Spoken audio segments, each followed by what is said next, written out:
Hey everyone, I want to welcome you to this week's edition of Confessions of a CX Executive. I am your host, JP Dumas. As many of you know, I've spent more than 2 decades running sales and customer operations at some of the companies you're most familiar with. Now, as founder of CX and Growth Strategies, as well as partner with CX on the Rocks, I help small and mid-sized companies improve their customer experience and contact center operations so that they can optimize sales, reduce churn, and improve the employee experience.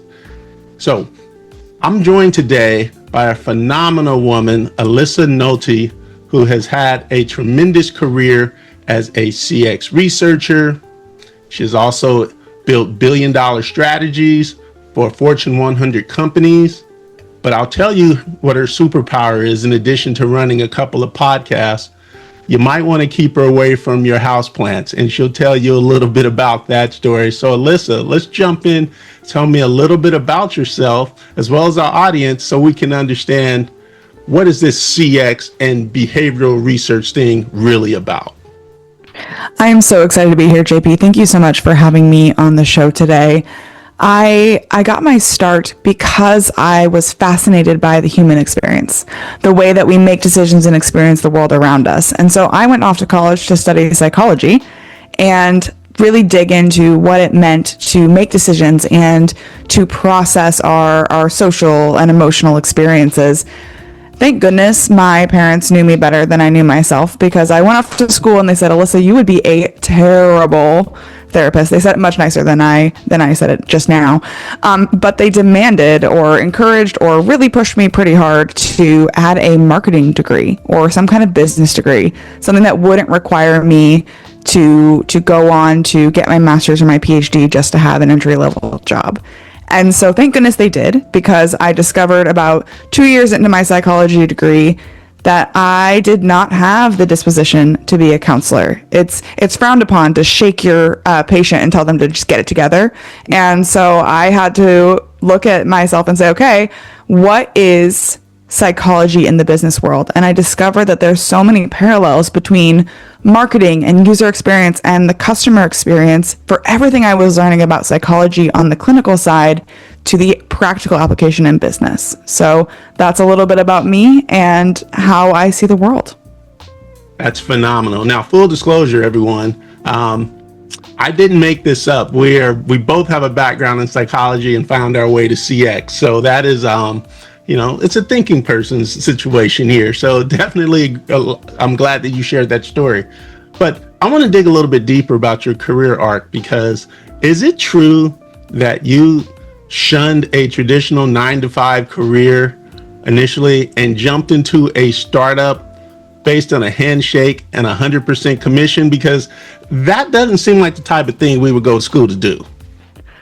I always joke that if I ever get invited to give a graduation speech, it's going to be a very unpopular one with the administration. It's going to essentially be titled, "Why You Should Reject Your Full-Time Job Offer and Take a Fully Unpaid Full-Time Job Right Out of College That's 100% commission only," because it's what I did and it seems to have worked out. In hindsight, I cannot believe that I did that. Right? It's one of those things where, okay, it all worked out in the end. But if I had to make the same choice today, I don't know that I would be brave enough or stupid enough, I'm not sure which, to go down that route. So I was about to graduate and I had 2 full-time job offers in hand. I had a job offer to be an advertising executive, working for an ad agency, really leaning into that marketing and how do we, get people to buy things. And then I had a job offer to be a regional director for the Alzheimer's Association here in the Midwest. And, a charity that's doing good things and is really close to my heart. And then I won't call it an offer, but I had come across this startup company in our local business incubator that was doing something called eye tracking. And essentially what it was is the ability to see through the eyes of your customer, to literally see what they look at when they look at a computer screen or when they're reading a piece of information that you're giving them. And I was fascinated by the technology itself and really interested in that application of how do we make experiences suck less? How do we make it more enjoyable to exist online? How do we make it enjoyable to purchase things and buy things because it's designed through your perspective, through your point of view? And so I did what I always joke any rational person would do. I said no to those 2 full-time offers, and I said yes to a fully unpaid 100% commission job right out of school when I'd never worked in a real job before in my life. I had no connections. I had no background selling anything. I had never worked for a real company before in my life. And yet here I was walking into this organization. And the founder of that organization will tell you that I essentially knocked on his door and said, do you have anyone to do your sales and marketing? And when he said no, because we don't have sales or marketing or customers, I responded with something to the effect of, hi, my name is Alyssa and I work here now. Which office is mine? And that's kind of been the defining way I've approached life, is how do we take a risk, take a chance, connect with what that future could be, and take those opportunities, even if they feel stupid or dumb or risky at the time. No, that's amazing, because here's the thing that we talk about. We often talk about customer experience and how we can help businesses get better, but I'm also interested in human potential and how do people pivot, how are they resilient, and then how do you keep going when the conventional wisdom says you shouldn't?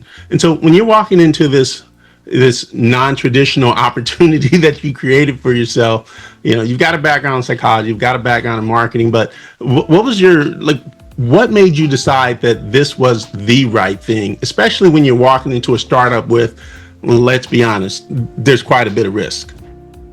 Yeah, they'd also never been in business before. So it wasn't like I was walking into a startup by 2 people who had a strong background and track record of building something. One was a college professor his entire life, had never left academia. One was a retired firefighter who went back to get his master's degree in psychology. So looking at us on paper, it should have never worked, right? And I think the reason that it did, and the reason that I think a lot of times that we need to really lean into as CX professionals, as people who are trying to build relationships with our customers, is we believed in the technology. We understood the value it could bring. We were genuinely excited about what we were doing every single day. And I always tell people, I never woke up on a Monday morning with this Sunday scaries feeling, because every day I was excited to go in and do something and to build something and to create something. And so the deciding factor for me, when I looked at how I best work and how I high perform, I have to do work that matters. For me, I wanted to be someone who every single day, every move I made had real impact. And I feel like sometimes we go into these jobs, whether we're at a big organization or a small organization, and we don't realize that every single thing that we do has a real impact. And when you're in a startup, you can see that ripple effect immediately. If you skip a project, if you don't reply to a client email, if you do something stupid or do something wrong or make a mistake, you see that impact immediately. Sometimes it gets diffused in larger organizations, but it's still there. And so if we just think about how can I give a damn about what I am doing every single day? And that's kind of been my guiding light, is I want to make sure that whatever I'm doing, it matters, and that I'm giving my whole self to it, because we really only have one opportunity. And I think that's why it worked, because we were all committed to just giving a damn about what we were doing. So I love that. You say give a damn. My acronym would be GAS, but I think you guys can figure out what the S stands for. But so you're on the island of misfit toys, if you will, based on everyone's background and walking into this. But tell me, how did eye tracking and behavioral research become your superpower? Because that's pretty unique. It is the truest form of customer advocacy I can imagine. So when I get to walk into these companies, when I work with these huge billion-dollar brands, they are trying to make all the right decisions. And especially in today's world, customer loyalty is lower than ever before. People are much more likely to move on. They are much less forgiving. We're just less patient in general, but especially with our customer experiences and our vendor relationships. And when you think about eye tracking, literally creating an experience from the point of view of your customer, that is the best form of customer advocacy. And I believe that companies that are stepping into that mindset of, okay, we have to make decisions operationally. They have to make financial sense. They have to make operational sense. They have to make sense for our employees and for our market and for our competitors. all of those things can get so loud that you start to drown out the real conversation. Is what is the best outcome for our customers? How can we best solve their problem? How can we best serve their needs? And too many of our organizations are forgetting what I'm going to call, they're forgetting CX in favor of what I'm calling me X. Everything is about me. Everything is about my approach. Everything is about what's good for me. My sales process is my stages. My onboarding is what I need to get done in order to move this customer through the process. Our renewal is about my renewal. And we're pretending like we're creating customer experiences when we're really creating me experiences. Wow, that is powerful. So I've got a couple of questions I'd love to follow up here because I think you've touched on a couple of things. So the easy one first. So what do companies think drives consumer behavior based on what you've seen versus what actually does it? Because I think you just gave us a clue. I think people forget that you are not your customer. And so they design these experiences, and everyone's well-intentioned, right? Nobody goes in and says, I'm going to intentionally go out of my way to create an experience that's bad for my customer. But it happens inch by inch, moment by moment, decision by decision over time. And so I think we create these experiences that are us-centric, and then we try to layer in as much customer value as possible.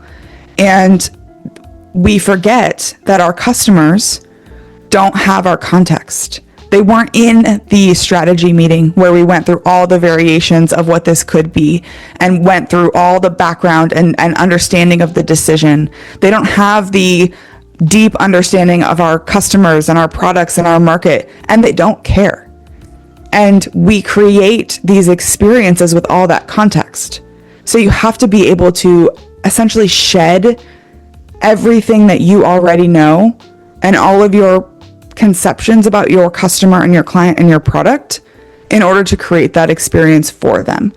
And so when you forget to shed that, that's when you end up with an experience that's wrapped around you with a little bit of a flavor of your customer. So do any of these pitfalls or examples immediately come to mind for you where companies have engaged in this MeX? I think we have to get a t-shirt made. Yeah. I know.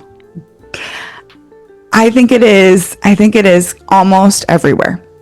Yeah. And a good, any company, you can look around and you can see that this starts to happen, large or small. Now it tends to be on those larger legacy companies where it used to be you would never get fired for purchasing insert big brand name, right? And I think that that's really changing. Because there's so many niche, best-in-class, best-of-breed products coming in, what used to be an end-to-end solution has now become like a dinosaur of our time, and we expect all of our parts and pieces to work together. And so I think if you just look at any major Fortune 100 company, they are at huge risk of driving strategy that suits themselves versus suits their customer. Now, there's nothing wrong with that. I had a guest on my podcast once who said, your company can be one of three things. Yeah. You can be operations minded, meaning you're focused on how do we improve the bottom line. That's right. You can be product minded, which means you want to build the greatest product on earth. That's and right. It's something that you're really proud of.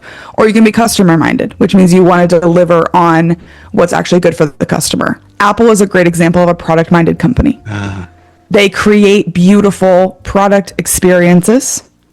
They care more about the product than anything else, at the risk of the bottom line and even at the risk of the customer experience, because they care about the product, because that is their priority, right? And it's perfectly okay to be an operations company. We're all here to make money. Let's not pretend.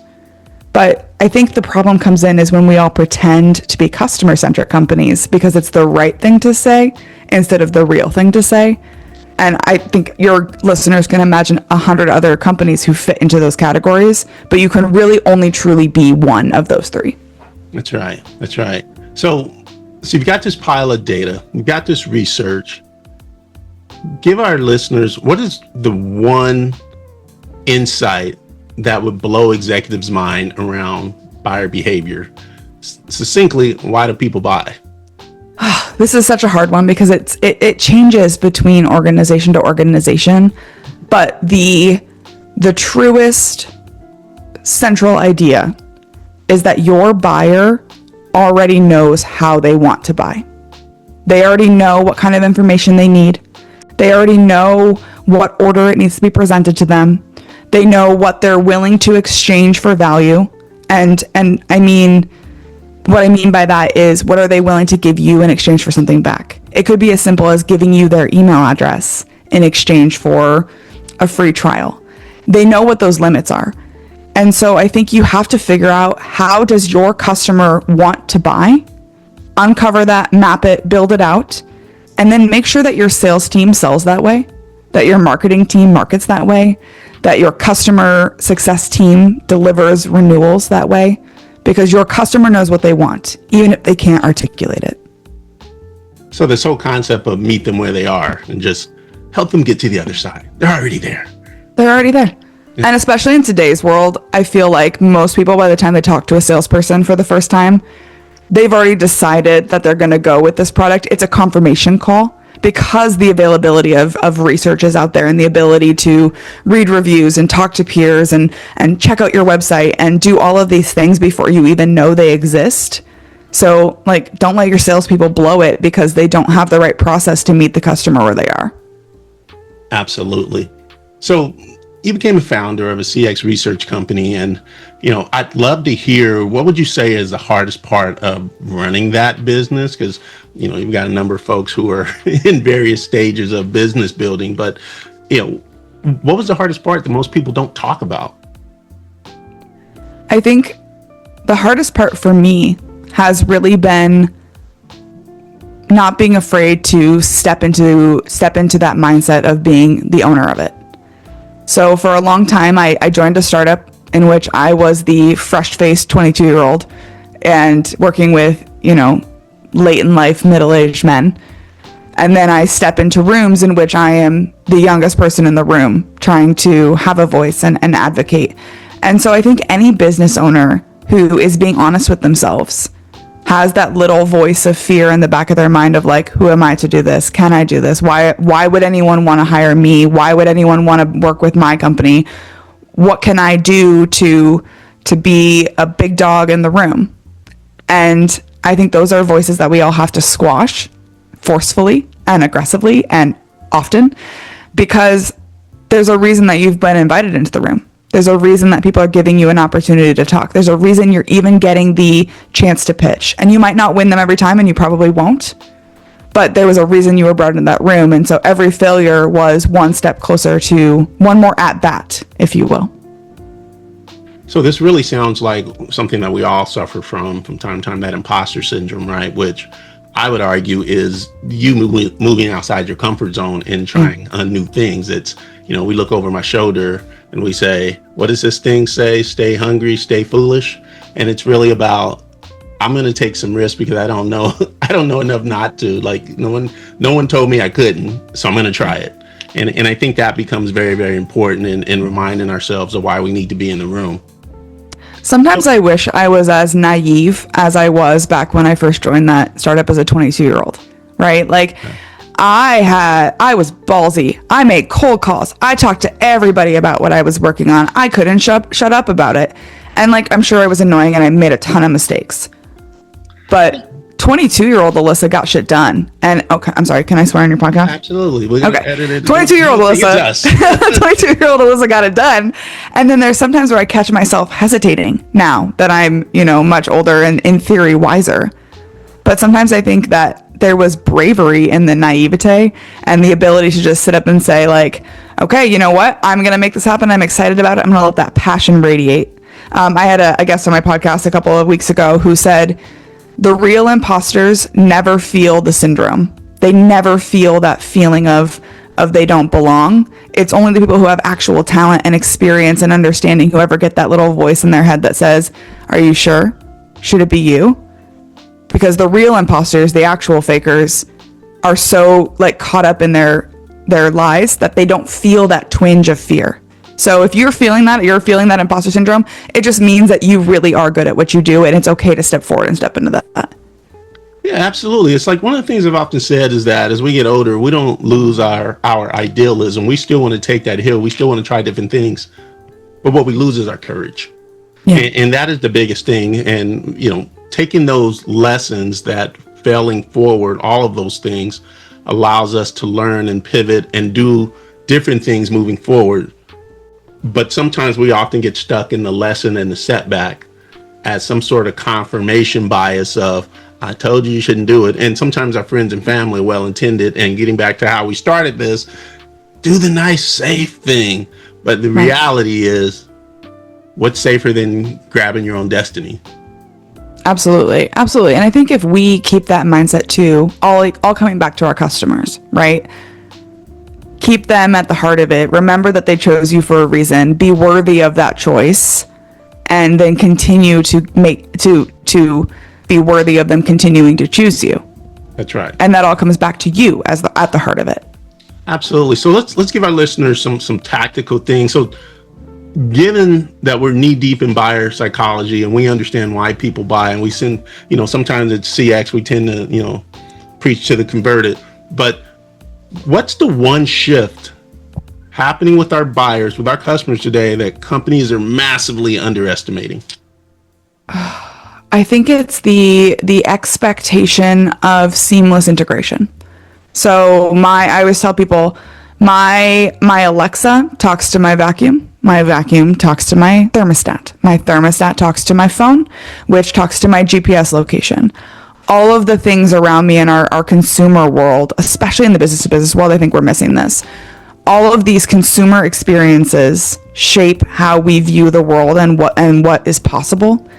And when we go into a business to business purchase decision, all of a sudden it's clunky and there's a weird API and I need 75 people to approve an integration, and it's a whole process and it's hard and it's difficult and there's a weird workaround that we have to do, when in our everyday life, everything just kind of works together. And if it doesn't, we find a new solution and we move on. The business world has to catch up to that mindset of it just needs to work. It needs to make sense. It needs to be intuitive.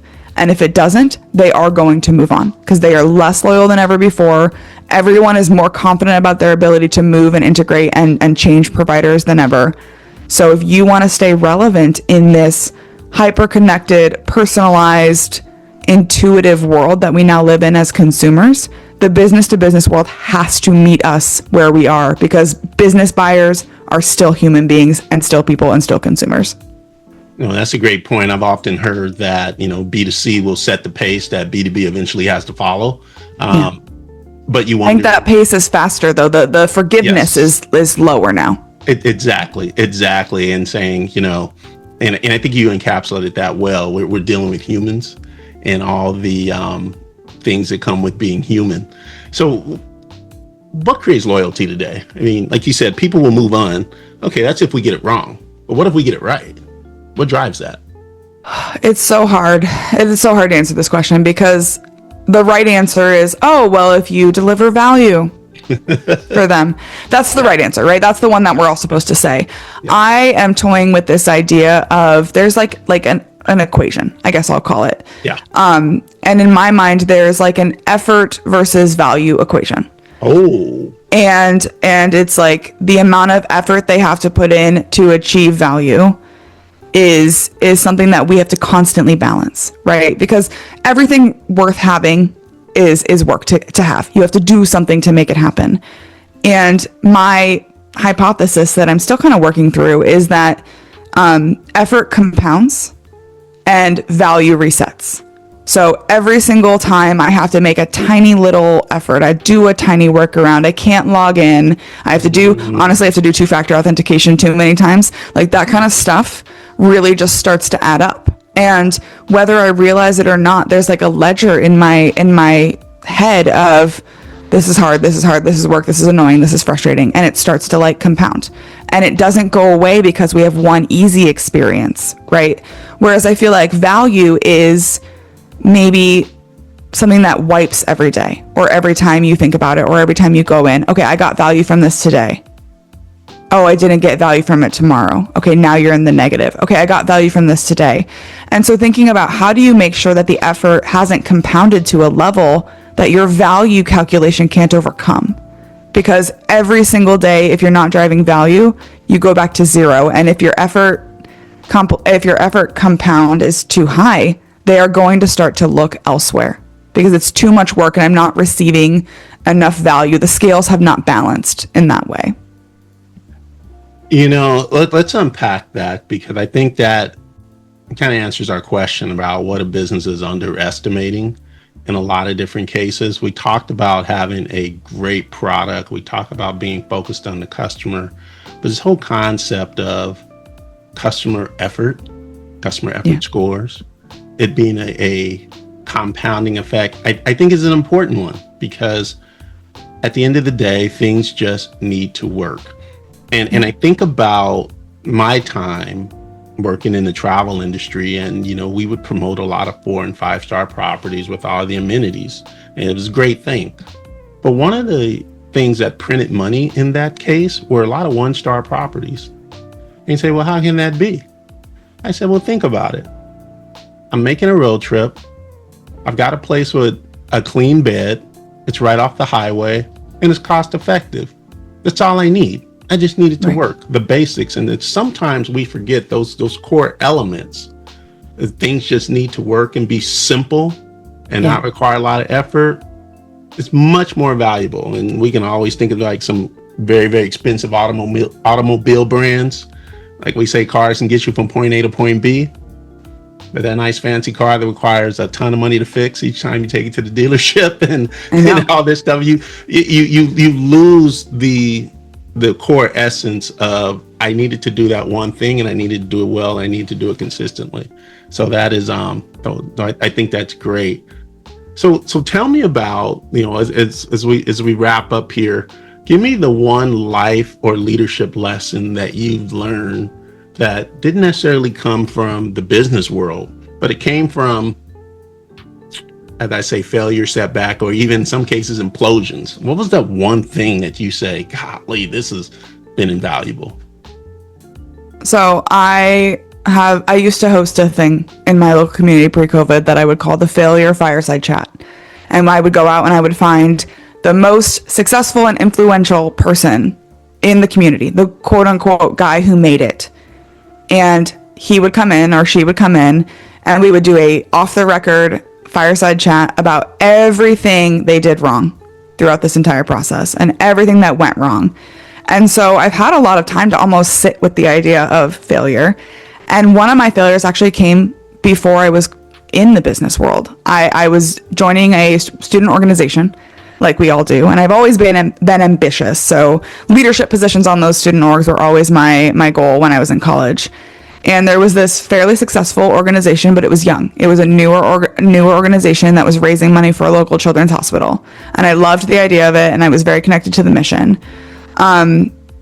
It was only in year 2. So for year 2, I applied to be the executive director of that organization. So we were all in at year 1. I applied for year 2.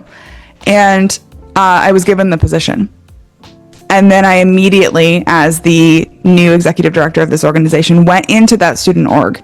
Even though there were people who really had built it and founded it, but I was now their quote unquote boss, and I went in with that mindset.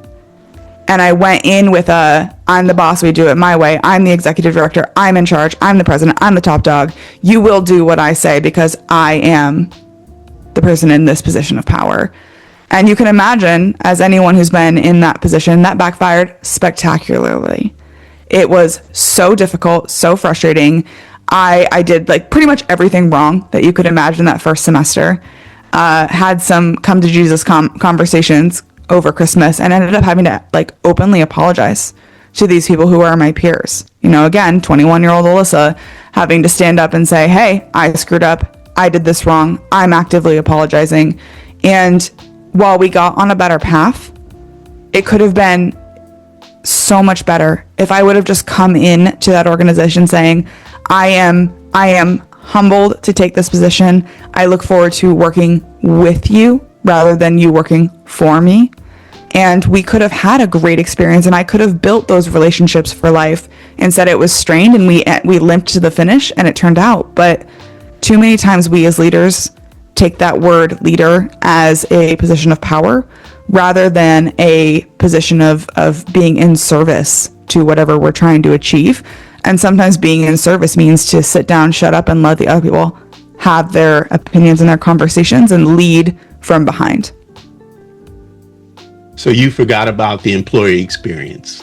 I did forget. I didn't even know it was a thing. And it absolutely broke our organization for a hot second. We got back on track, but it was definitely like a thing that still haunts me to this day. I still like wake up in cold sweats thinking about the people who I just like tried to trample. We focus on the stuff. We focus on the external customer. We focus on all those other things, and we forget that humans still matter, and especially the humans who are actually doing the job. So there's my PSA for the day. So let's go ahead and land this plane here. You know, you've got a research company, you've got a couple of podcasts. You're not exactly what I would call bored. So tell me what's next, and more importantly, as we think about, you know, moving forward 2026 and beyond, what should leaders think about from a customer experience perspective? I am lightning focused right now on very specific point solutions. So rather than create an entire end-to-end CX app, I'm thinking ecosystems. This app just takes notes. This app just does customer data mapping and customer data cleaning. This app does cross connection and analysis. All of them work independently. All of them work well together.